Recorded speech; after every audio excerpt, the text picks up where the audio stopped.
verdadero del Pentecostés, los apóstoles, los discípulos o el Espíritu Santo?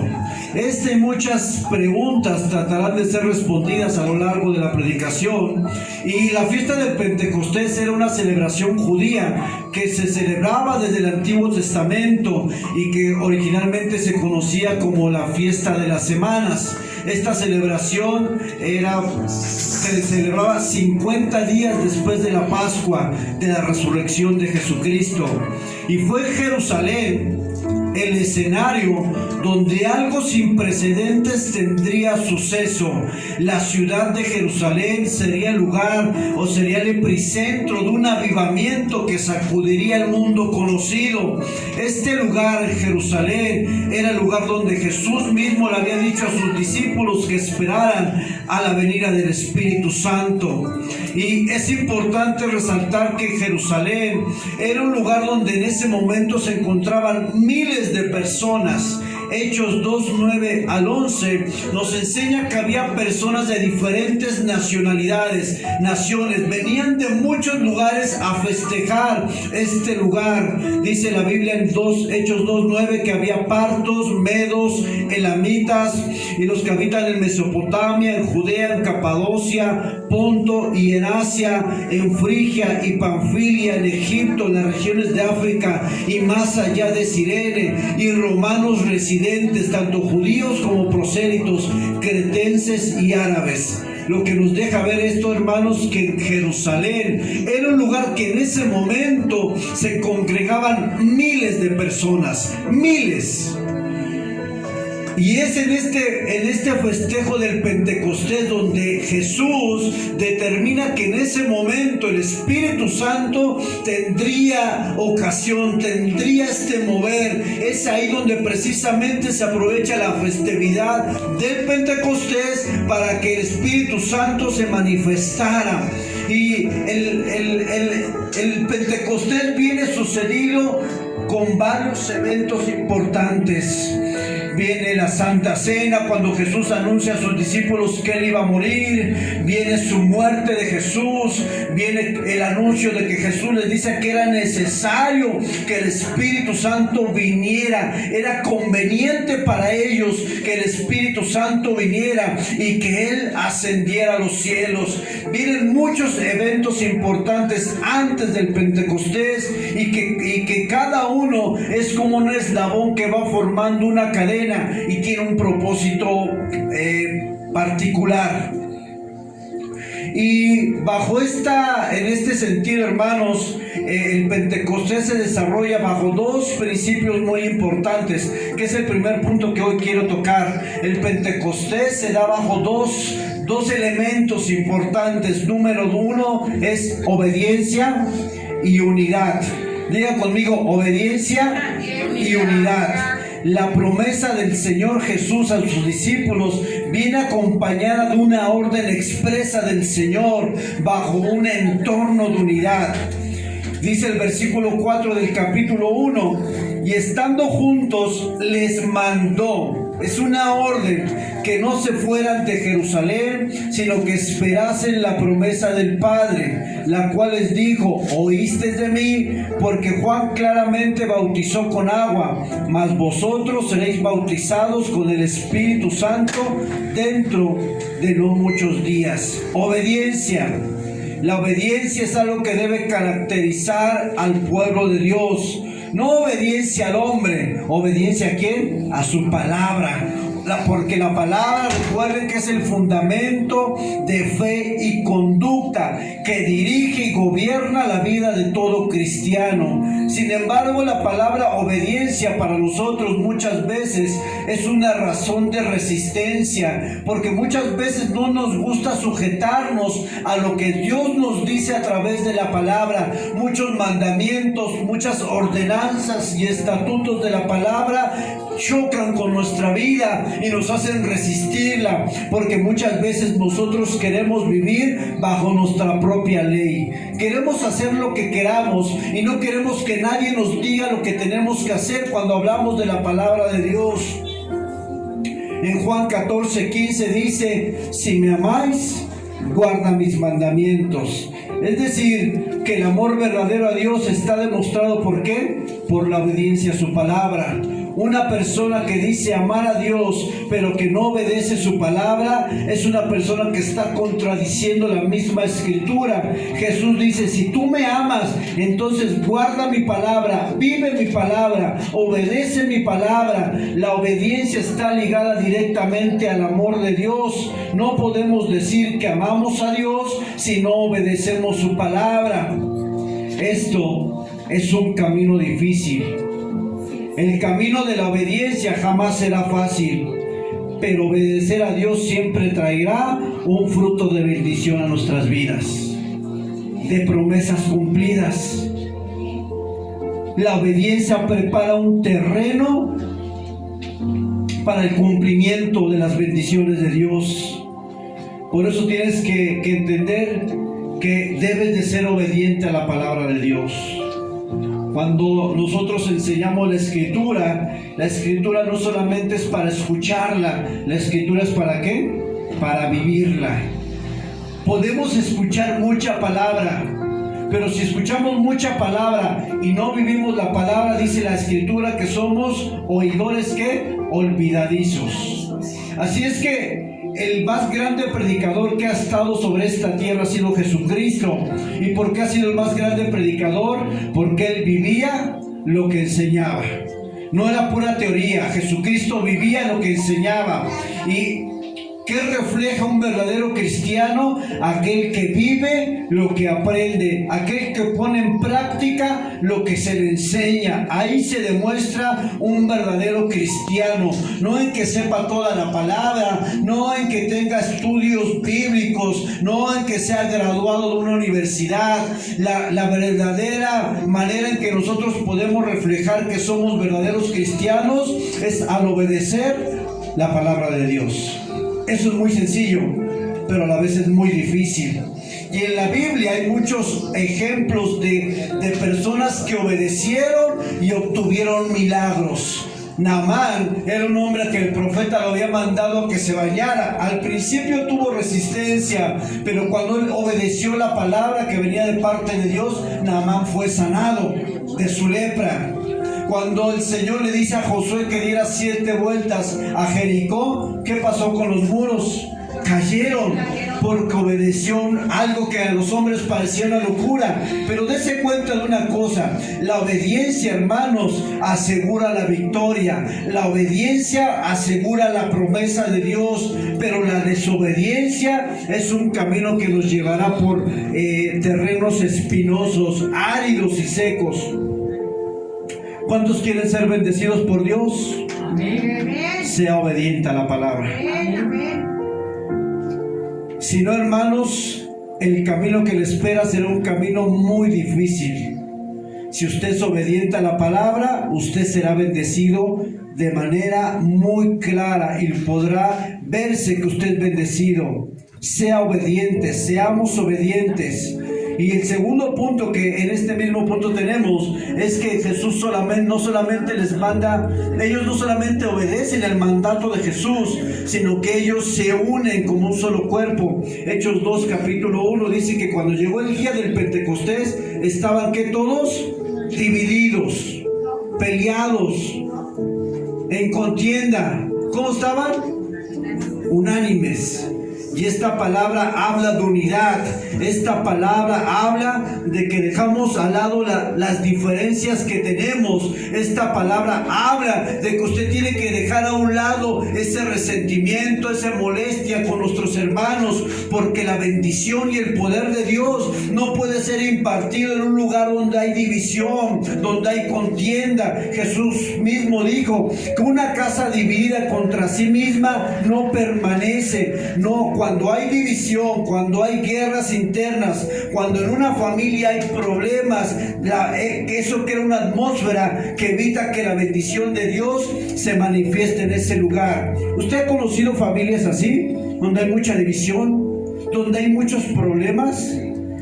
¿Y usted ha visto que la bendición está ahí o no está ahí? ¿Usted cree que Dios va a bendecir un lugar donde los hermanos se odian? ¿Usted cree que Dios va a bendecir un lugar donde hay contienda constante, maldicencia, palabras que lastiman unos a otros? ¿Usted cree que la bendición se va a derramar en un lugar así, hermanos? Usted ha llegado a lugares donde dice, ay, como que aquí se siente la paz, se siente diferente, no sé qué pasa aquí, pero hay algo diferente.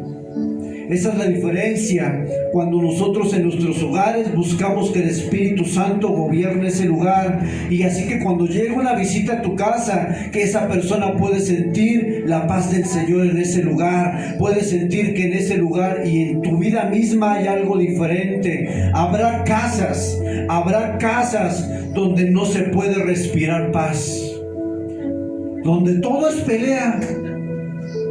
Se recuerdan a la mamá, se escucha música del mundo. ¿Usted cree que en un ambiente así Dios se va a manifestar? ¿Usted cree que cuando nosotros preparamos una atmósfera donde hay alabanza, adoración, donde hay perdón, donde no es que no haya perfección, sino donde que reconocemos nuestras fallas y hay perdón, hay palabras de ánimo, hay palabras de siga avanzando? ¿Usted cree que es un ambiente diferente, un ambiente propicio para que Dios se manifieste? ¿O dónde cree que Dios se va a manifestar? Dios no se manifiesta en todas partes, hermanos. Dios está en todas partes, pero Dios no se manifiesta en todas partes. Y una casa dividida es una casa donde el poder de Dios no se puede manifestar. Pero cuando hay unidad, cuando hay unanimidad, cuando entendemos que como en Cristo somos una familia y que en Cristo somos un cuerpo, cuando hay esa unidad, entonces es un ambiente, es una atmósfera que prepara para que la bendición y el poder de Dios se manifieste en ese lugar. Crecimos en lugares donde hubo gritos, golpes, alcoholismo, falta de un padre, falta de una madre, donde a los hijos se les maldecía literalmente, ¿verdad? Se les maldecía. Y usted note ese ambiente, y note ese ambiente donde usted creció tal vez, y note el ambiente donde usted está viviendo hoy. Tiene que ser diferente, porque si está siendo igual, hermanos, eso significa que el Espíritu Santo no está obrando en ese lugar. Si usted llega a mi casa y usted nota los mismos problemas que cuando no tenía a Cristo, hermano, algo mal está sucediendo ahí, porque el Espíritu Santo y el Señor no es el dueño de ese lugar. Si usted llega a mi casa y encuentra los mismos conflictos que cuando no tenía a Cristo, algo mal está pasando ahí. No hay un verdadero evangelio en ese lugar, no hay vidas impactadas por el poder de la palabra, porque es evidente que tiene que haber un cambio de cuando no tenemos a Cristo y de cuando tenemos a Cristo. Tiene que haber un cambio, tiene que ser incuestionable a la luz de los ojos de las personas que están rodeando nuestras vidas, porque si tenemos los mismos problemas que cuando no teníamos a Cristo, posiblemente no hemos nacido de nuevo ni siquiera. Si usted llega a mi casa y cuando llega a mi casa escucha a Vicente Fernández, y cuando llega a mi casa me escucha maldiciendo a mi esposa, y cuando usted llega a mi casa escucha un pleiterío, usted tiene derecho a cuestionar si yo he nacido de nuevo. Usted tiene derecho a cuestionar mi fe. Usted tiene derecho a cuestionar si verdaderamente yo soy cristiano. Claro que él tiene derecho a cuestionar, porque mi vida no va en concordancia con lo que yo predico, no concuerda con lo que yo hablo desde este púlpito. Y si usted llega a mi casa y encuentra toda esa atmósfera pagana, mundana, usted tiene derecho a decirme: usted, pastor, no es cristiano, bájese de ahí. Tiene derecho, porque yo no estoy reflejando que tengo al Espíritu de Dios, ni que tengo a Cristo, ni que he nacido de nuevo. Pero un ambiente de unidad donde se busca que el Señor sea el Rey y que la casa donde vivimos sea su trono, donde sea un ambiente propicio para que el Espíritu de Dios se manifieste, entonces Dios manifiesta su poder ahí.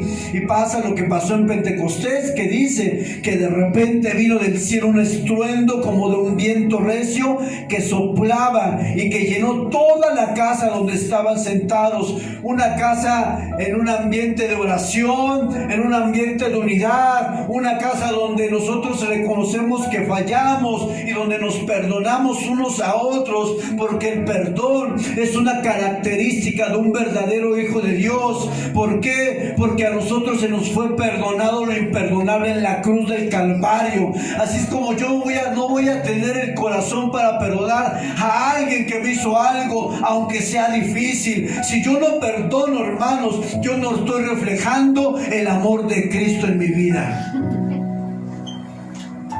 Y tal vez usted piensa, es que a usted no le han hecho lo que a mí me han hecho. Bueno, pues a ti no te han hecho lo que a mí me han hecho. No nos conocemos tal vez. Yo no he conocido tu vida al 100%, pero yo he recibido cosas que a ti a lo mejor no hubieras soportado. ¿Y qué me ha tocado? Perdonar. Entonces, cuando yo perdono lo imperdonable, puedo venirme a parar aquí y hablarle del perdón. Un ambiente donde buscamos que la presencia de Dios sea honrada, como la casa de Obed-Edom, donde el arca llegó ahí y la presencia fue honrada, es un lugar donde esa casa será bendecida. Usted ha llegado a lugares donde usted puede notar que hay bendición en todo, desde lo material a lo espiritual, y usted ha llegado a una casa donde es notable que esa casa está muerta. ¿Usted ha llegado a esos lugares donde se siente un ambiente de pesadez, donde a lo mejor tienes riquezas, pero te estás dando cuenta que las personas están perdidas y muertas, vacías? No es lo material lo que te hace rico, es lo espiritual que te hace rico. Usted podrá tener una mansión y podrá ser la persona más miserable sobre la tierra. Hay personas que tienen mucho dinero, pero viven con miedo a que los secuestren, a que maten a sus hijos, a que se lleven a sus hijos. Es una casa donde hay riqueza material, pero es una casa muerta espiritualmente. ¿Alguien ha visto estas dos comparaciones? ¿Alguien ha entrado a una casa así y alguien ha entrado en una casa diferente? ¿Cómo quiere que sea su casa, hermano? ¿Qué ambiente hay en su hogar? ¿De divisiones, de contienda, de problemas, de maldicencia, de groserías, de música mundana? ¿Qué ambiente preparamos para que el Señor esté ahí? Porque es ahí donde el Señor posa. Pero el Señor no posa en un lugar donde el pecado es evidente y donde el pecado se comete deliberadamente también. Los discípulos fueron a Jerusalén para esperar al Espíritu Santo. Y dice la Escritura que ellos recibirían poder. Y esto me lleva al segundo punto, que se llama dunamis.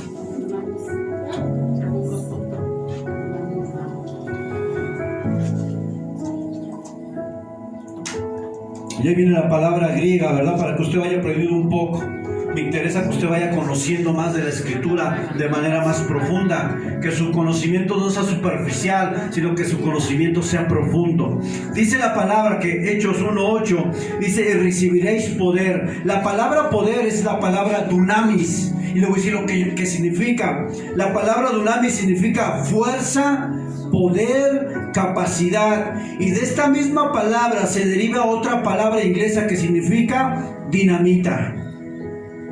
Lo que está diciendo Jesús a los discípulos, que ellos recibirían una capacidad sobrenatural, una capacidad que no era humana, que venía del cielo a su vida, una capacidad que no es posible tenerla de manera natural, sino que solamente es dada por Dios desde el cielo, que ellos recibirían dinamita. Y cuando la dinamita explota, hermanos, cuando la dinamita es detonada, afecta todo en su entorno. Así es que cuando Jesús les dice, ustedes van a recibir el poder en Jerusalén. Eso significaba que iba a haber una explosión, un avivamiento en un lugar donde un cuerpo unido, donde unos hermanos unidos en una misma fe, en un mismo sentir, obedeciendo al Padre y estando conscientes que esa era la voluntad de Jesucristo, recibirían un poder para poder trastornar lo que se conocía como el mundo conocido en ese momento. Jerusalén sería el epicentro donde la iglesia de Jesucristo iba a nacer. Es en Jerusalén donde la iglesia primitiva iba a comenzar y donde el evangelio que nace en ese lugar impactaría la vida de miles de personas y la vida nuestra también. Lo que sucedió en Jerusalén nos afecta a nosotros directamente, porque si no hubiera habido un grupo de hermanos unidos obedeciendo el mandato de Jesús, el Espíritu Santo no se hubiera manifestado en ese lugar.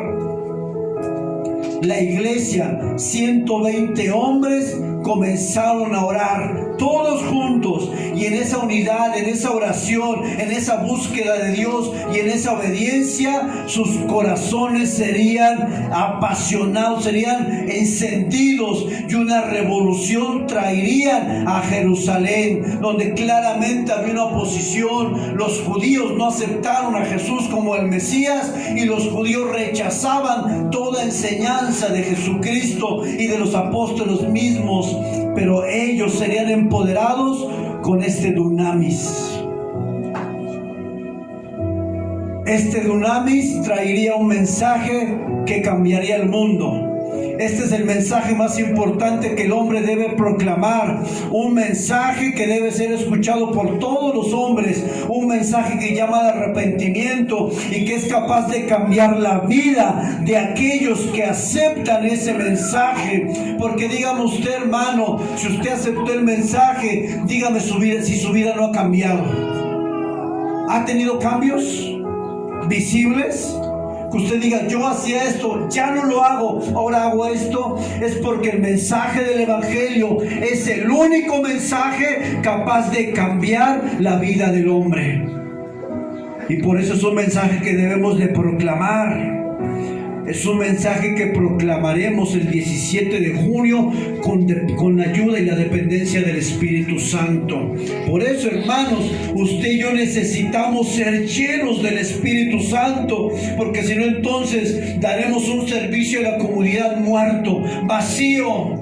Porque sin el poder del Espíritu Santo solamente será una ayuda momentánea, pero no ayudaremos a una ayuda permanente en la vida de las personas. Mire, el problema de las personas más grande no es una consulta médica, no es cortarle el cabello, no es atender, darle una dispensa.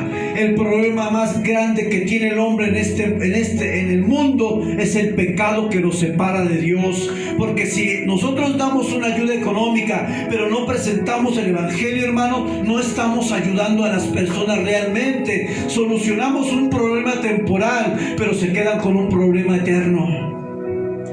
Usted puede darle un pan a un hambriento, pero si no le predicó el evangelio conjunto con ese pan, usted sació su hambre, pero no le dio la solución permanente, que es el infierno, a aquel que no acepta a Jesucristo. Podemos dar panes, pescados, dispensas, cortes de cabello gratuitamente, pero si no usamos el evangelio aquí, hermanos, eso no tiene repercusión. Y es necesario que el Espíritu Santo avive nuestros corazones con su fuego. Como dijo el profeta Jeremías cuando él quería dejar de hablarle al pueblo, él dijo: entonces su palabra en mi interior se vuelve como un fuego ardiente que me cala hasta los huesos. He hecho todo lo posible para contener y ya no hablar del evangelio, de la palabra, del mensaje de Dios, pero ya no puedo más. Jeremías quería dejar de anunciar al pueblo arrepentimiento porque era vituperado, era ofendido, no aceptaban el mensaje. Pero Jeremías reconoció que él no podía dejar de hablar porque en su corazón había un fuego ardiente que le calaba hasta los huesos y que no le permitía callarse, hermanos. En usted y en mí tiene que haber un fuego que no nos permita callarnos, que no permita que usted, cuando Dios le envía a alguien para que usted le hable, usted no se calle, usted dígale la verdad, usted presente el evangelio, porque si Dios lo está mandando con usted, es porque Dios lo está usando para proclamar su palabra.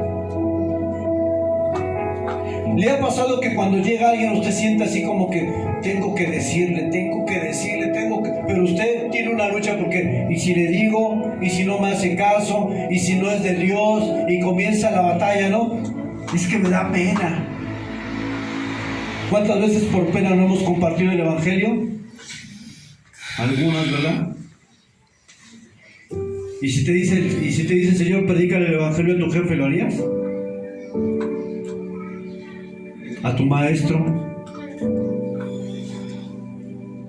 Pero cuando Dios ponga en su corazón, obedezca, porque si Dios lo pone, hermano, yo le aseguro que usted tendrá un buen resultado, porque cuando es de Dios, a una persona que parece más dura va a escuchar el mensaje y va a reconocer a Dios en su vida.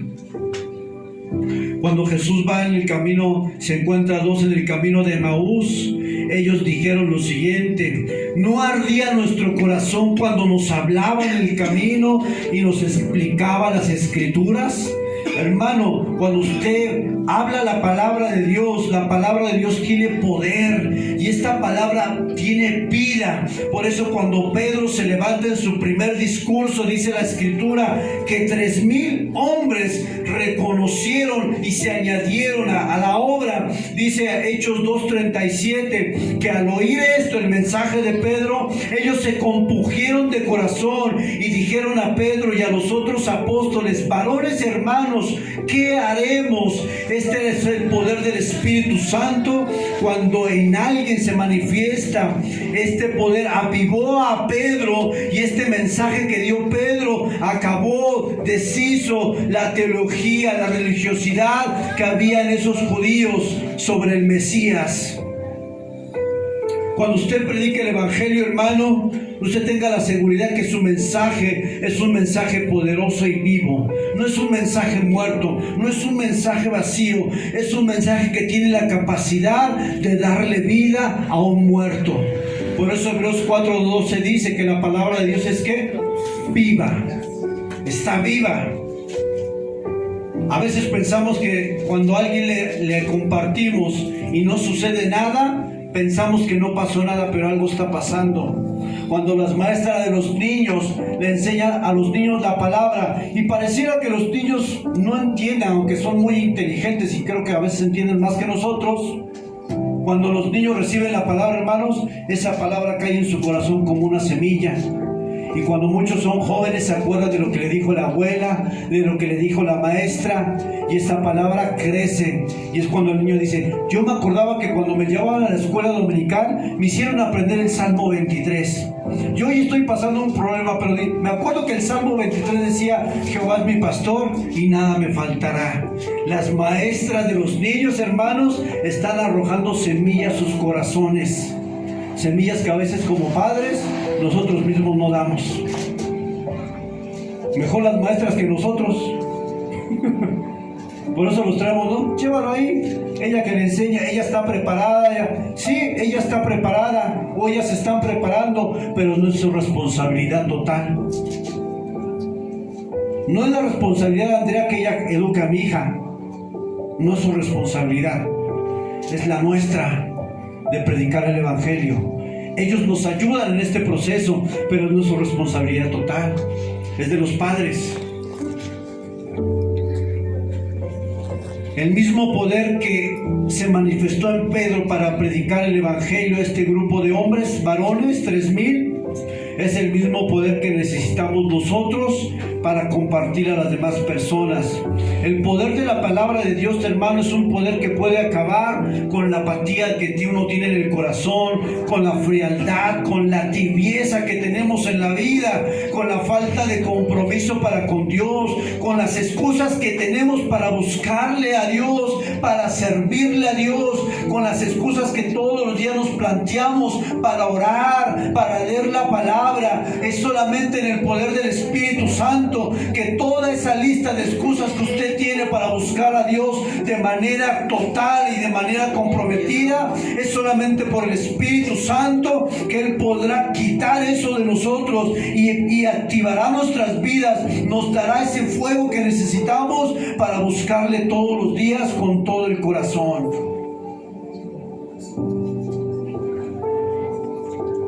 La apatía es una enfermedad terrible. La indiferencia del corazón del hombre, la falta de compromiso de nuestra parte para con Dios, es una enfermedad que se va esparciendo en el corazón y que nos hace tan indiferentes que cuando vemos una necesidad muchas veces no actuamos. Solamente por el Espíritu Santo podemos ser avivados para quitar todo eso de nuestro corazón. De un estudio que se hizo de cuántas personas leían su Biblia en su hogar en Estados Unidos, se dieron cuenta que a través de ese estudio solamente un pequeño porcentaje leía la palabra de Dios. Hicieron otro estudio para ver cuántas personas oraban de una iglesia de miles de miembros. Se encontraron que solamente un pequeño grupo oraba al día. No oramos, no leemos la palabra. Y queremos un avivamiento, queremos que nuestras vidas cambien, queremos que nuestros hijos se conviertan, queremos que nuestro matrimonio sea trastornado, cuando el tiempo que le dedicamos a Dios son las obras. Es lo que nos queda, es lo que se dice. Bueno, pues voy a dedicar un tiempo al Señor, oras un minuto y te duermes. ¿Creen que Dios va a tener un avivamiento a nuestra persona? Estamos muriendo, hermanos, espiritualmente. Y el Espíritu Santo no vino para que muramos, sino para traer vida a nuestro corazón. Esa lucha que usted tiene para orar, yo la tengo. Esa lucha que usted tiene para leer la palabra, yo la tengo. Esa lucha que usted tiene para cumplir cabalmente con presentarse a la iglesia los días que usted puede y que en lugar de venir se queda viendo televisión, yo la tengo. Esa lucha que usted dice que no se quiere parar porque está cansado de tantas horas laborales, yo la tengo. Esa lucha que usted tiene para decir, hoy quiero estar con mi familia, pero hoy no voy a la iglesia, voy a quedarme con mis hijos, yo la tengo.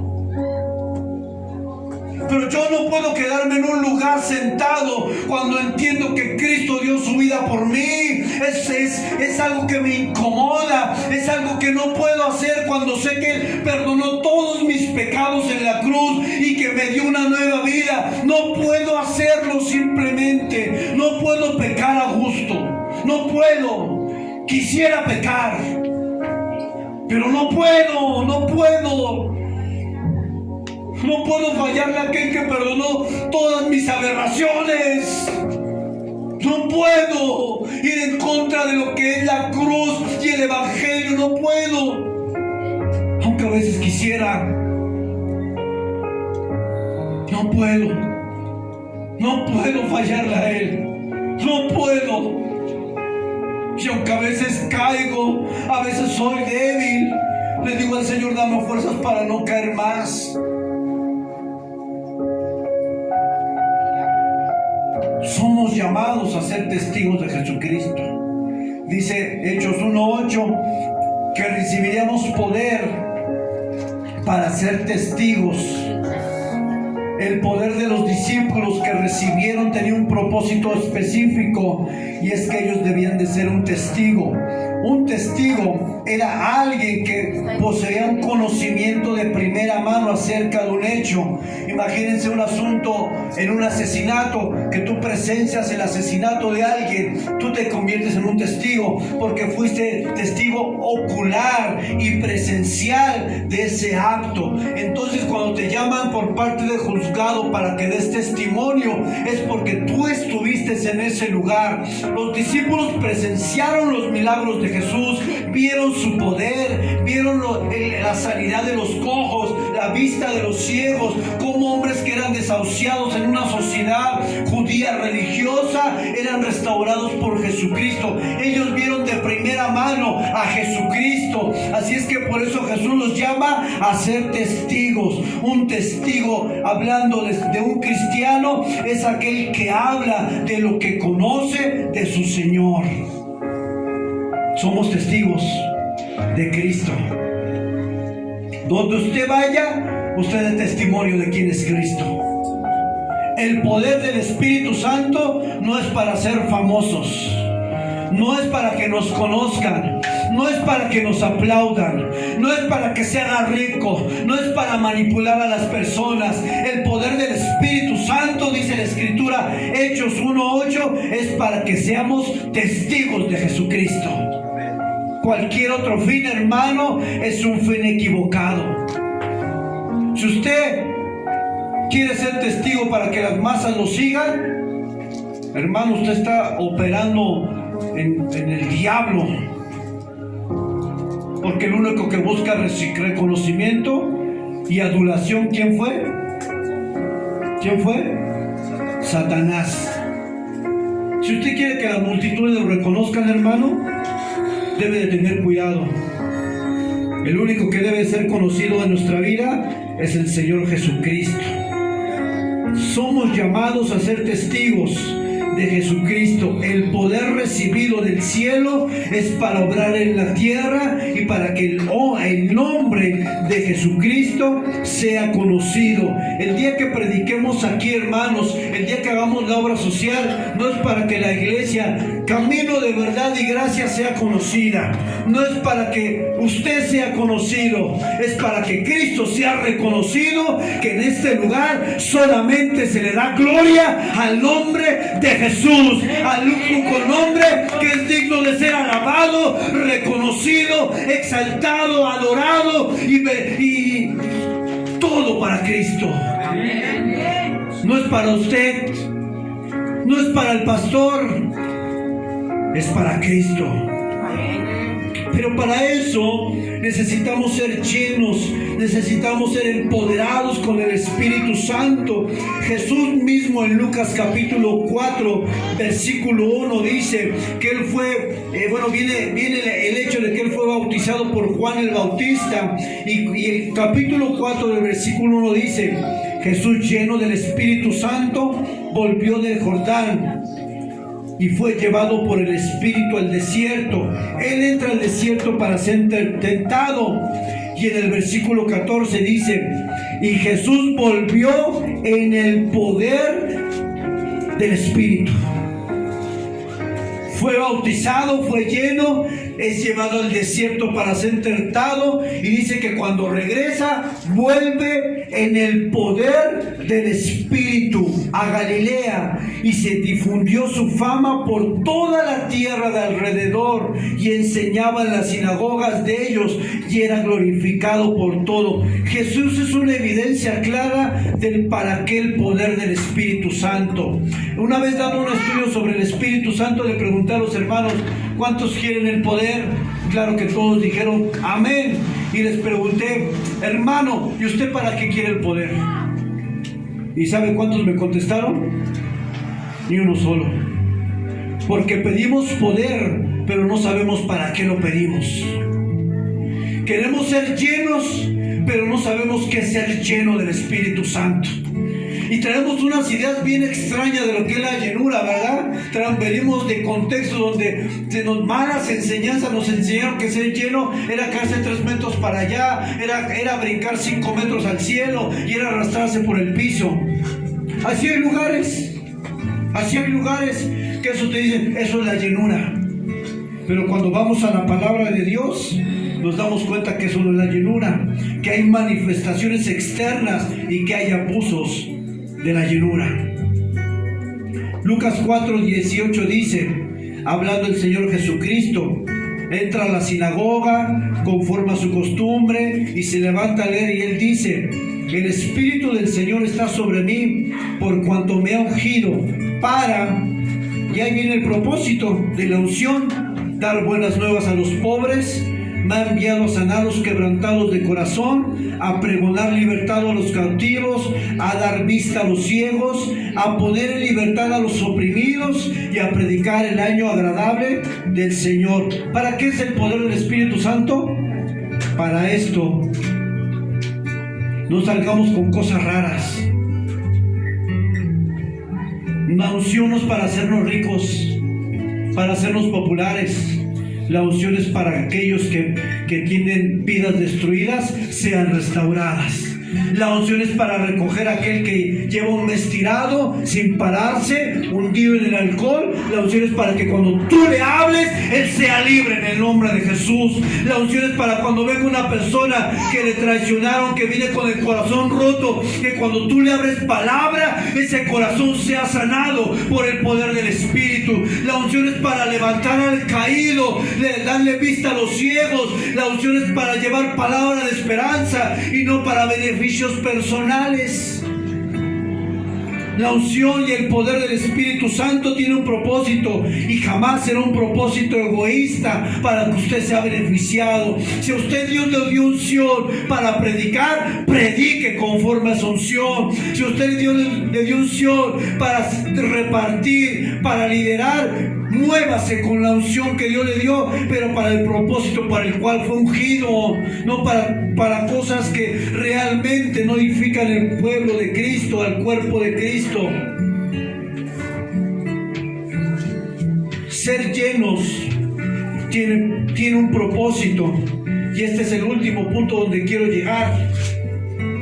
Ya aprendimos que la unción, el poder del Espíritu Santo se manifestó con un acto de obediencia de los discípulos y con una unidad.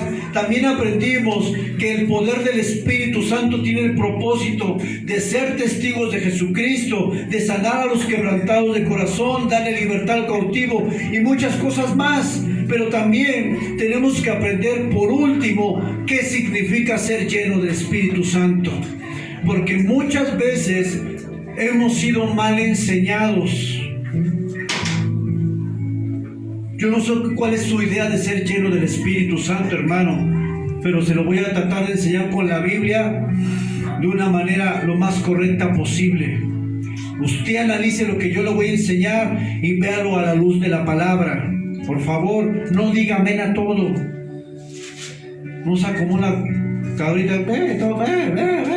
No, hermano, ve nada. Usted entienda lo que yo le estoy diciendo. No somos robots a decir a todo amén. Porque por decir a todo amén a veces estamos dando un así es a una herejía. ¿No? El Señor te va a bendecir, pero trae tu ofrenda, hermano, y serás bendecido. ¡Amén! ¡Gloria a Dios! No, hermano, te están chantajeando, te están bolseando y no te estás dando cuenta que te están manipulando. Porque eso ya abundan las iglesias. Y cuando dices, yo no estoy de acuerdo porque eso no es bíblico, usted se vuelve el enemigo número uno. Seremos repudiados por los mismos cristianos que viven bajo enseñanzas totalmente torcidas. Seremos rechazados en las mismas iglesias cuando tú hables la verdad.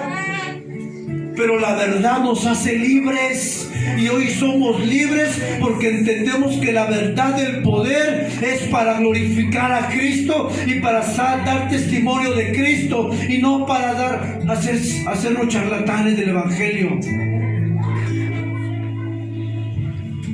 El último punto se llama ser llenos del Espíritu Santo. ¿Dónde está mi agua? Tengo tantas aguas aquí que no sé. Esta es la mía. ¿Por qué me dejaron aquí la colección? Efesios 5:18 nos dice, no embriaguéis con vino, en lo cual hay disolución, antes bien, sed llenos del Espíritu Santo. Pablo da un imperativo, una orden a los efesios, y era que ellos tenían que ser llenos del Espíritu Santo.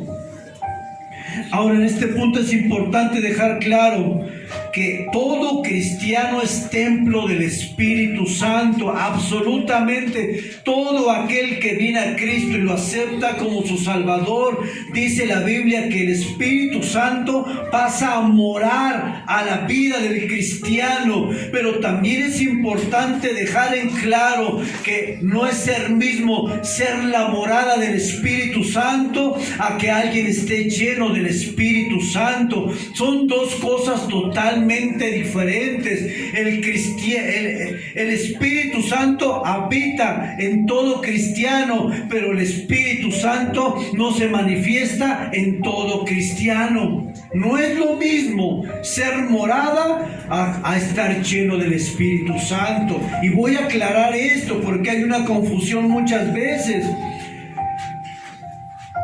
Pablo hace la comparación de alguien que se embriaga, que toma con la llenura del Espíritu Santo. Y le voy a decir por qué hace esta comparación. Tiene sentido. Una persona, hermano, que usted ha conocido que está tomada, que está totalmente ebria, es controlada por el alcohol. Y ese control del alcohol lo lleva a actuar de cierta manera, ¿verdad? Lo lleva a hablar disparates, a hacer tonterías, a pensar de una manera, a actuar. Afecta a las tres áreas principales del hombre, que es su manera de pensar, su manera de hablar y su manera de actuar. Una persona controlada por el alcohol o cualquier droga es controlada y lo refleja en cómo habla, cómo piensa y cómo actúa. Por eso Pablo dice, no os embriaguéis con vino, porque el vino te controla. Por eso, antes de eso, sé lleno del Espíritu Santo. Y aprendimos el sábado pasado que la palabra lleno es la palabra griega que se usa, que es plero. Y esta palabra significa que alguien que es lleno del Espíritu Santo es alguien que es influenciado de manera total en su vida. Significa controlado por, y significa ser lleno en repetidas veces. Una persona llena del Espíritu Santo, tú lo vas a notar. Te vas a dar cuenta cómo habla. Te vas a dar cuenta cómo piensa y te vas a dar cuenta en cómo actúa. Una persona llena del Espíritu Santo va a ser evidente que es diferente. Así como una persona borracha, te das cuenta que está borracha por la forma en que actúa, habla y piensa. Una persona que está llena del Espíritu Santo, te vas a dar cuenta por cómo habla. Sus palabras no van a ser antisonantes. Sus palabras no van a ser todo negativo. ¿Ha estado con personas que todo lo ven mal? Oye, hermano, voy a aprender un negocio, esto te va a salir mal, no lo vas a lograr. Es más, ¿para qué lo intentas? Voy a estudiar una carrera, hermano, ya tengo. ¿Para qué? Si eres bien flojo, ni el primer año vas a aguantar. ¿Usted cree que una persona así tiene al Espíritu Santo? ¿Cómo piensas? Matrimonio, contexto. Estoy mal con mi esposa, tengo problemas. No le des gasto. Ese pensamiento viene de los abuelos, ¿eh? Trátala mal. No le des gasto. Y vas a ver cómo te obedece. ¿Cree que alguien lleno del Espíritu Santo va a pensar así? ¿Cómo debe de pensar un cristiano? Honra a la mujer, protégela, provéela. Pero alguien que no tiene el Espíritu Santo, es más todavía, para acabarlo más, dale un llegue y vas a ver cómo se aplaca. Una cachetada. ¿No es el pensamiento de los hombres, hermanos? ¿Será que un cristiano pensará así? Ojalá que no me toque con uno así, porque vamos a tener problemas. Alguien que se llame cristiano no debe de pensar así, ni tratar a sus esposas así. ¿Cómo actúa? En el trabajo, cómo piensa, cómo habla y cómo actúa. En el trabajo, los trabajos del gobierno, donde no tienen que pasar ellos el chequeo, pueden mandar a alguien más. ¿Qué pasó, Juan? ¿Sabes qué? Que no voy a llegar. Pero tú fírmame, ¿no? Como si yo llegara ahí. Tú fírmame. Pasa mi tarjeta. ¿Será que eso lo hace un cristiano lleno del Espíritu Santo? ¿Será que un cristiano tiene que mentir en eso? ¿Será que el poder del Espíritu Santo va a fluir en alguien que está mintiendo? En alguien que sabe que es más fácil decir, ¿sabe qué, jefe? Se me hizo tarde, una disculpa. Y si te va a reprender, que te reprenda. Y si te va a disciplinar, que te discipline. Pero Dios no va a operar en la mentira. Dios no va a operar para encubrir lo que es malo delante de Él. Dios no va a operar en la maldad. Señor, voy a ir a robar esa carnicería. Protégeme y guárdame, Señor. Voy en tu nombre. Dios va a operar ahí. Queremos un Dios que opere bajo nuestras reglas, bajo nuestra ley, pero Dios no opera para satisfacerte. Dios opera para hacer su voluntad en tu vida. Nosotros somos alcahuetes, hermanos, al pecado, a la desobediencia, pero con Dios no es así. Dios no tiene que obedecernos, Dios no tiene que cubrir nuestro pecado. Dios nos va a abrir el velo y dice que todo pecado sale a la luz. Dios no va a cubrir tu pecado, Dios te va a exponer si tú no entiendes. A veces hacemos las cosas en el nombre de Dios cuando Dios no está ahí porque estás mintiendo. Dios no opera así. Él es santo, 3 veces santo. Y cuando Isaías se encontraba delante de él, dice, soy un hombre inmundo, me voy a matar, voy a morir aquí, voy a caer hecho pedazos, porque la santidad de Dios, hermano, es santo, es santo, es santo. Y si nosotros queremos operar en Dios bajo mentiras, bajo chisme, bajo artimañas, bajo calumnias, bajo murmuración, Dios no opera así. Si yo murmuro de alguien y después vengo a Dios, Señor, atiende mi oración, y acabo de murmurar de Gerardo, ¿será que Dios opera así, hermanos? No nos engañemos. Dios no va a operar en la maldad. Alguien lleno del Espíritu Santo es alguien que le ha permitido que Él domine su vida, que ha permitido que el Espíritu Santo le guíe, que lo controle en la dirección que Él quiere. Ser lleno del Espíritu Santo significa vivir en la presencia consciente del Señor, y significa que el cristiano le permita al Espíritu controlar su mente, controlar su corazón, lo que siente, y controlar sus acciones. Una persona llena del Espíritu Santo es alguien que le ha dicho, Espíritu Santo, toma el control de toda mi vida, sin excepción, sin ninguna área, porque sabe que nosotros a veces le damos áreas de nuestra vida al Señor, pero hay áreas que no le damos, que las tenemos ahí escondidas en el fondo del baúl, diciéndole, te doy todo, pero esto no me lo toques. Puedo perdonar todo, pero perdonar que esa persona que yo amo me haya traicionado, esto sí, Señor, esto sí, me lo guardo aquí. Todo lo demás es tuyo, pero esto no. Y en una persona que no le ha dado todo al Espíritu Santo, hermanos, el Espíritu Santo tiene una obstrucción para operar. ¿Cuántos quieren ser usados por el Espíritu Santo? ¿Cuántos quieren ser como esos hombres que a lo largo de la historia de los avivamientos Dios los ha tomado para avivar naciones? ¿Acaso usted no quiere ser diferente a toda su familia? ¿O va a seguir los mismos patrones de conducta destructivos? ¿Acaso usted no se quiere levantar en medio de una generación perversa para anunciar el Evangelio? ¿O quiere ser del montón? Nos vamos a tener que dividir de aquellas personas que quieren más del Señor y de aquellas personas que se van a conformar con lo que tienen.